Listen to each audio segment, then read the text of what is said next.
Most people think perfection protects them. It doesn't. It traps them.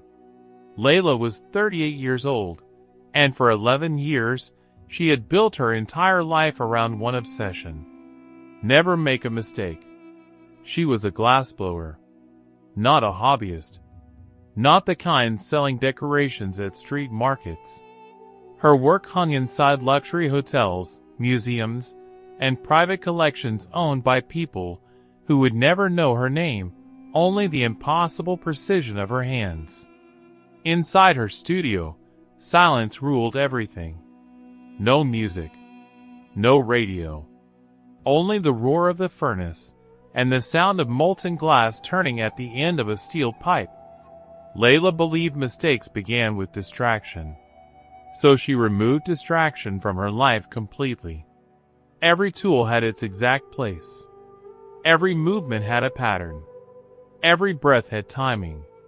People admired her discipline. What they didn't see was the fear hiding underneath it. Because Layla was not chasing perfection. She was hiding from failure. And for 11 years, it worked.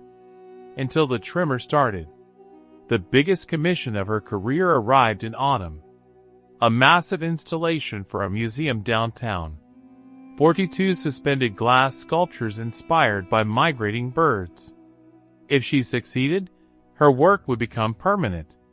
The kind of piece people talked about decades later. She threw herself into it completely. Weeks disappeared inside the studio. Meals forgotten. Messages unanswered. Sleep shortened into naps beside the furnace. Her closest friend, Mira, started leaving food outside the studio door because Layla stopped coming home early enough to eat. Layla told herself this was sacrifice. Greatness requires isolation. That's what she believed. The first 30 sculptures were flawless. Then, during the 31st piece, something happened that had never happened before. Her hand shook. Barely. Just enough.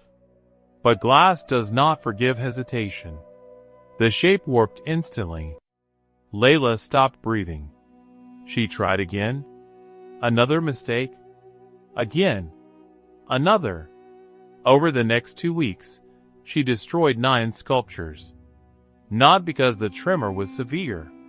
Because fear infected everything after it appeared.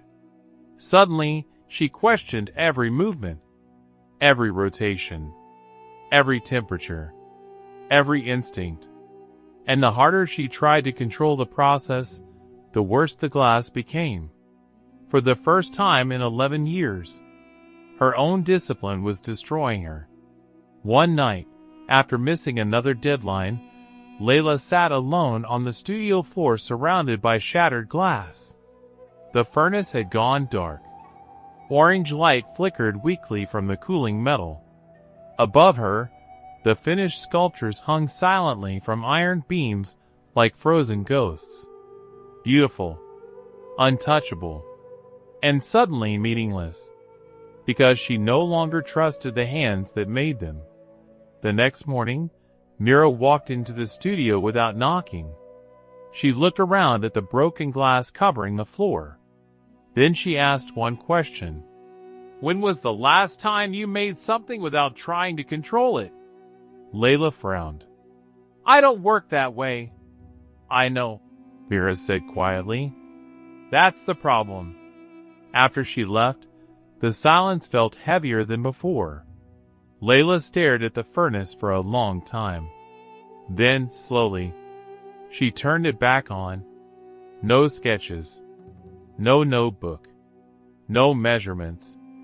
For the first time in years, she picked up molten glass without knowing what she wanted it to become. The first attempt collapsed instantly. The second cracked in half. But the third moved differently. The shape twisted unexpectedly. Normally she would have corrected it immediately. This time she didn't. She followed it instead. The glass bit wider. Uneven. Imperfect. Alive. Layla stood there staring at it with her heartbeat pounding in her ears. Because the piece in front of her was flawed. And somehow, more beautiful than anything she had made in years. That's when she finally understood. She had spent 11 years protecting herself from mistakes.